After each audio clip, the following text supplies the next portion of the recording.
Salut la compagnie, c'est Jules Melon et aujourd'hui dans Impro Ciné Critique, je vais vous parler d'un film franco-sénégalais en langue anglaise, ce n'est pas banal, sorti ce mercredi en salle, Le Cri des Gardes ou en version internationale The Fence, réalisé par Claire Denis. Et j'ai une relation particulière avec cette autrice, cette cinéaste, puisque j'avais découvert donc son travail péniblement avec High Life, j'étais complètement resté extérieur et j'avais un peu souffert, vidéo à l'appui à l'époque, quand je l'ai vu donc en salle obscure.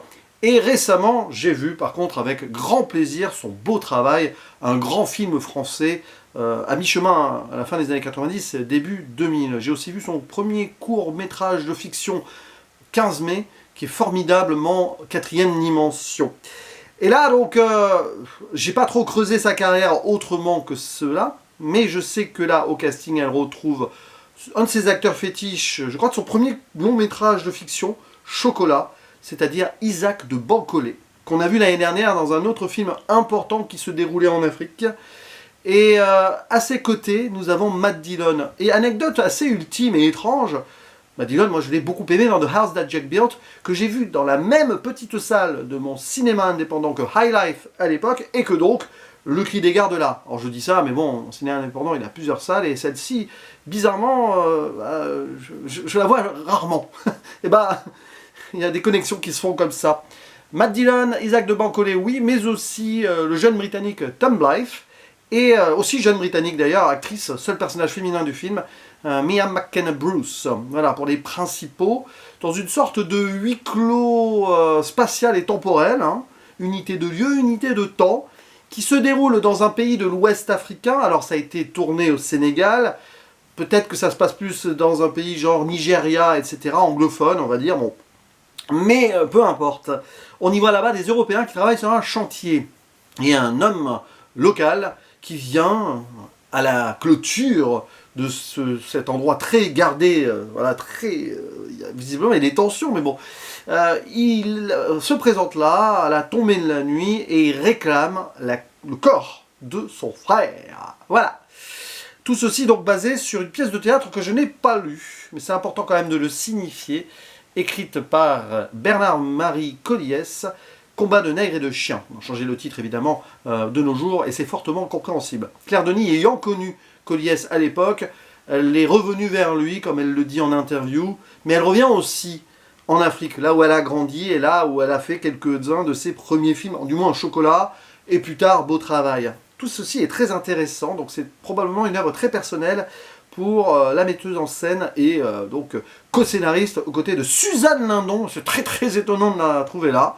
Et Andrew Laidback, je crois que c'est la troisième fois que Laidback et Denis collaborent ensemble. Bon, bref, j'ai fait le petit synopsis de base. Faut savoir que ça va se dérouler donc sur quelques heures de la nuit, et la tension va monter, puisque ce monsieur, cet Africain présent sur place, refuse de partir sans le corps de son frère. Il résiste, stand up, voilà.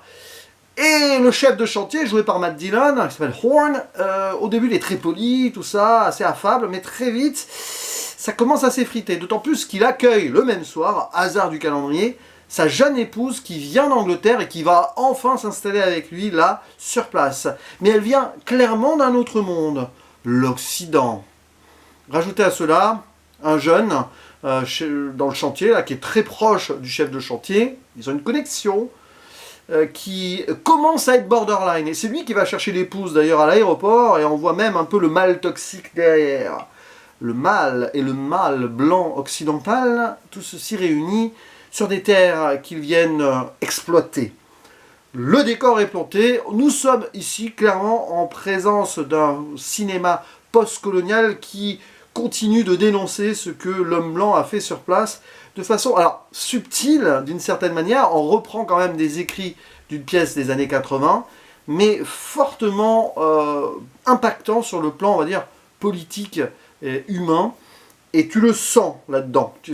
Voilà, il y a ce malaise qui est très prégnant de personnes qui ne sont pas à leur place, mais qui sont venues quand même s'installer, remuer la terre, et en plus créer des dégâts. Parce que s'il y a le frère là qui est mort sur le chantier, accident ou pas, peu importe, je reste vague, je ferai une zone spoiler, mais on voit bien que celui qui reste en vie veut récupérer celui qui a perdu la sienne, sur des terres qu'il n'aurait pas dû voilà, travailler ainsi, en compagnie de ces Européens américains, parce que le personnage principal de Matt Dillon est américain à la base, c'était plus des Européens, mais peu importe, ça a été adapté, et cette idée de faire face, de faire front, de rester digne dans cette épreuve, et d'aller au bout de son idée.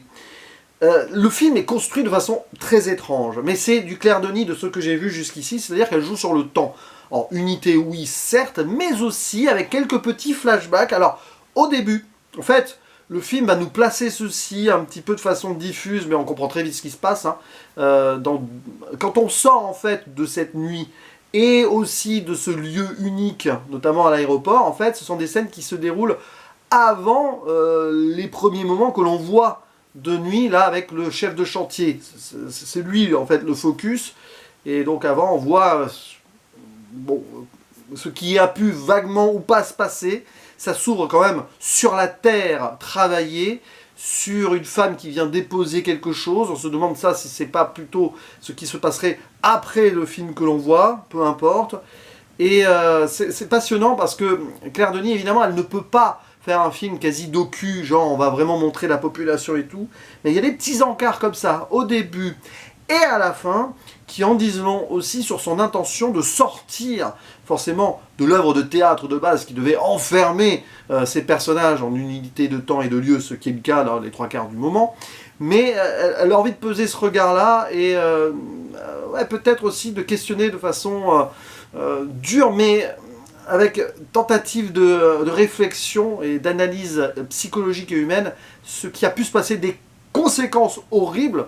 Voilà, donc de ce qui a pu se passer, mais pas que, évidemment, sur cette mort, là, sur le chantier, beaucoup plus, on va dire, on peut remonter à l'origine du mal, si vous voulez. Et du coup, cette construction-là, quasi mentale par moment, perturbe, d'une certaine manière, presque la narration du film, mais c'est d'autant plus malin que c'est ça le cinéma. T'as l'impression que parfois, il y a des... Bon, ça va vite, ça va très très très vite, vraiment, mais il y a des répétitions, et c'est une forme de boucle comme ça, qui va nous faire en fait descendre évidemment l'atmosphère vers quelque chose de plus dur, on le sent. Mais par moments, tu sens que ça paradoxalement, hein, ça peut traîner et tout dans des confrontations notamment entre le chef de chantier et le personnage africain qui s'appelle Albouri. Il le dit plusieurs fois, hein, je suis là pour le corps, je suis là, je viens pour le corps, j'attends, je partirai que avec le corps, etc., etc. Mais petit à petit, tu as l'impression que parfois ça dure des minutes de quasi, imaginons, pas un plan séquence, mais un plan unique de champ contre champ, même s'il y a eu du montage, etc. Enfin, voilà. Et puis après, paf, on attend, on passe, et en fait, on arrive à voir le jour poindre au moment où on s'y attend le moins, avec cette idée de feu d'artifice aussi qui a du mal à se lancer parce qu'il y a des problèmes électriques.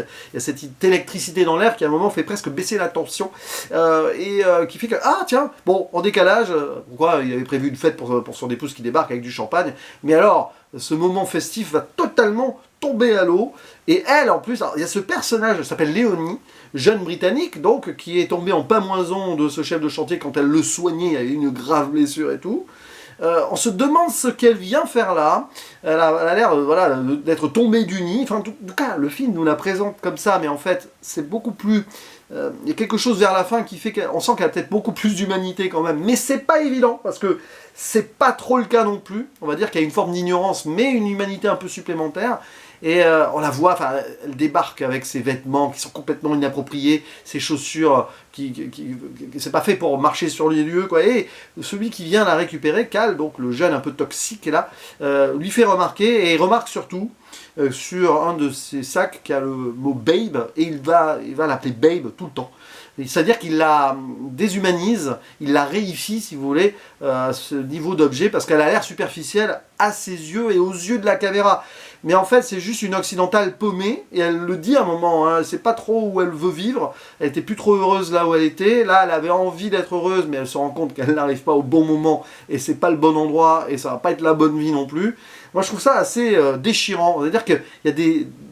Ouais, on peut dire des destins assez durs ici, si ce n'est quand même donc les deux hommes principaux là, occidentaux, qui on le voit ont bien profité de certaines choses et qui là en fait doivent maintenant payer leur dû, comme on dit. D'ailleurs au début du film, le personnage de Cal, là, joué par Tom Life, on le voit dans sa voiture, Et il chante le tube de Midnight Oil, Beds Are Burning, dans les paroles, hein, voilà, let's give it back, bon, en gros, des terres volées, à nous, il y a un moment, voilà, avec la pollution et tout, on a massacré des terres qui ne nous appartiennent pas. C'est ça, les paroles de Beds Are Burning. Alors, ça se passe en Australie, mais c'est internationalement possible aussi de le mettre là, donc sur la colonisation en Afrique. Et on le voit là chanter à tue-tête, en mode bourrin d'avance. On a compris. La façon parfaite de présenter le personnage. Et après, vu sa relation là, avec Toxic, avec une fille qu'il ne connaît pas, qui est quand même là l'épouse de son boss. Il ne respecte pas grand-chose, quoi. Mais lui aussi, hein, c'est un gars complètement paumé. Donc, après, voilà, l'ambiance se fait par ses ombres et ses lumières, mais surtout les ombres. Évidemment, tout ce qui est chant contre chant à travers la clôture, ces échanges-là entre Matt Dillon et Isaac de Bancolé sont assez exceptionnels, même si parfois, paradoxalement, ça peut sonner faux. Plus, on va dire, dans ce phrasé très à l'américaine de Matt Dillon, il part vraiment voilà, en accentuant un peu à la Trump, enfin, c'est cette idée-là, c'est pas la même voix, mais il y a peut-être ce travail derrière, avec cette assurance comme ça, un peu désinvolte, tout lui est dû, mais voilà, je suis quand même, je vous offre l'hospitalité, mais attention, hein, c'est moi qui dicte les règles. Je pense quand même que finalement, l'idée de prendre un Américain là, même si visiblement ça s'est fait un peu par hasard, parce que Matt Dillon et Claire Denis devaient faire un film ensemble, et puis là ça s'est finalement goupillé sur ce projet, alors que c'était pas forcément prévu que ce soit un Américain, et ben ça marche, voilà, ça marche, ça donne des moments assez spéciaux, et Matt Dillon, c'est presque ce semi-cabotinage d'un personnage comme ça, mais en fait il le fait bien. Voilà. Alors Isaac de Bancolé, par contre, exceptionnel. Et puis c'est déchirant de voir un peu tout ça, jusqu'à donc la finalité. Et après, c'est pas de BO, il y en a un peu, mais à part donc des morceaux rock où il y a du Kylie Minogue à un moment, il y a quelques thèmes vite fait, notamment à la fin, un peu au début, d'un groupe qui s'appelle les Tindersticks, et c'est pas la première fois aussi, qui collabore avec Claire Denis. Pour le reste, spoiler, allez, vite fait, hein, le corps du frère. Bon, on voit un peu avant là, cette histoire où il voulait quitter le boulot plus tôt, 1 heure avant. Apparemment, il en avait marre du travail. Alors, ça peut sous-entendre beaucoup de choses. On ne sait pas trop. Il y a aussi cette idée du chien, là, donc du bras droit, on va dire, du chef de chantier. Un chien qui apparaît en cauchemar pour le personnage d'Isaac de Bancolé. Et cette idée vraiment voilà, d'attaque là, du chien blanc, d'un blanc. Bon, bref. On comprendra très vite, avant même que ce soit révélé, que la mort du frère n'est pas accidentelle, puisqu'il veut partir du travail. Cal, donc le mascu toxique, on va l'appeler comme ça, s'est opposé. Visiblement, après, il va raconter un boniment improbable sur soi-disant un orage, alors qu'on voit qu'il faisait plein soleil sur la scène en question.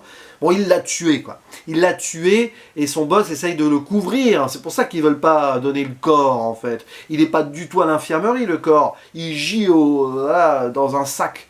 Encore là où il est mort, quoi. C'est un gros manque de respect en plus. Il essaye de gagner du temps, le boss, et on voit du coup que sa défense s'écroule. Alors pourquoi il aide son comparse là? C'est parce que lui aussi, avant, il l'a aidé à couvrir quelque chose sur son soi-disant accident de travail, qui n'en était pas un. Apparemment, il a reçu un coup de machette. Voilà, donc...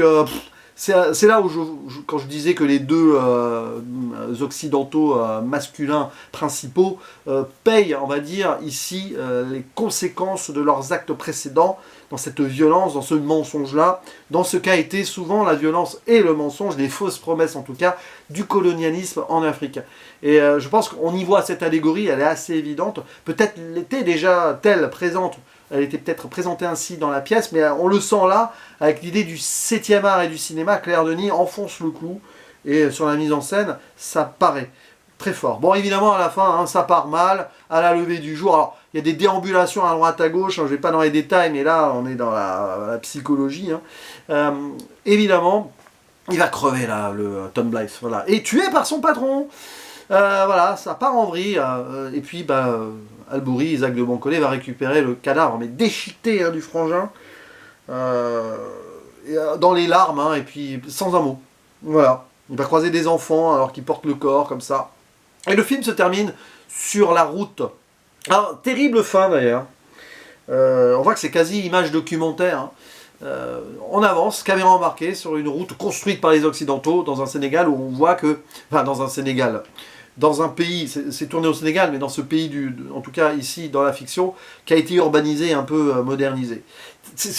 Ça en est presque d'une sombre ironie, de finir le film ainsi. On ne sait pas trop, d'ailleurs, de quel point de vue. Est-ce que c'est l'épouse qui va attendre en ville le temps que ça aille mieux? On sent que le couple va ne pas survivre à tout cela. Est-ce que c'est du point de vue d'Albouri qui rentre en bus avec... bon, bah, visiblement non, il est plutôt parti à pied, mais...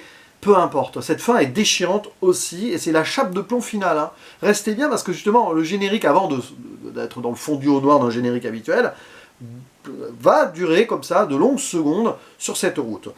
Un geste de cinéma aussi, comme l'ouverture. Je ferme la zone spoiler. C'est difficile de parler de ce film comme ça à chaud. Et je voudrais terminer sur une chose que j'aurais dû mentionner avant, mais c'est même plus dans la zone spoiler, là, c'est pas du tout ça. C'est le cri des gardes. Pourquoi ce titre? Parce que dans ce chantier-là, qui est très surveillé, donc, hein, on ne sait pas ce qui se passe géopolitiquement parlant dans le coin, mais il y a donc des tours de garde, là, et pour en fait s'envoyer des codes pour dire que tout va bien, ils se balancent enfin, ils crient ou ils chantonnent des choses, et c'est ça le cri des gardes. Et c'est un titre qui vient de la 4e de couverture de la version écrite de la pièce, et du coup c'est Claire Denis qui a eu l'idée d'appeler le film comme ça pour changer donc le nom original qui n'était plus utilisable aujourd'hui. Mais sans dire long, si le cri des gardes, ceux-là, voilà, ils travaillent pour on ne sait pas qui, et ce sont des compatriotes du personnage d'Isaac de Bancolé, mais ils obéissent à des ordres, mais en même temps ils le laissent rentrer dans une zone un peu neutre là. Il y a aussi un petit geste là, les gardes l'ont laissé passer. Voilà, mais bon, ils ne peuvent pas le laisser rentrer complètement, mais il y a une idée de, il laisse la possibilité à ce monsieur d'aller récupérer quelque chose qui lui appartient et d'avoir une forme de justice, même trop tardive, mais quand même. Peut-être qu'ils en savent plus qu'ils n'y paraissent, ces gardes-là. Et en fait, oui, mais voilà, pour ceci, je vous renvoie à la zone spoiler, quand bien même il reste très non-intervenant, justement. Voilà, dans une non-violence, pourtant, leur présence là pourrait signifier une possible violence de défense. Mais non. Il y a aussi toute cette idée de constructeur et démolisseur, les deux faces d'une même pièce que sont Matt Dillon et Tom Blyth. Passionnant, ça aussi. Mais à un moment, ça ne peut pas bien se passer. Mais alors, ici, tout vole en éclats sur pas mal de choses. Mais voilà. Lecture donc du mal occidental, du mal blanc, et du mal blanc aussi, bien évidemment. N'hésitez pas à dire en commentaire ce que vous pensez de ce film si vous l'avez vu en salle, et d'autres, évidemment, œuvres de Claire Denis qui s'y rapprocheraient, à part Chocolat que je n'ai pas vu, mais il doit y avoir des liens, et Beau Travail que j'ai lu, peut-être qu'il y a d'autres choses. Peut-être qu'il y a d'autres choses. Voilà, en tout cas je vous le conseille. C'est pas facile là, de trouver vraiment une appréciation finale et précise à ce film, mais peu importe. Il y avait des choses à dire, c'est donc le principal. Allez, à la prochaine, ciao.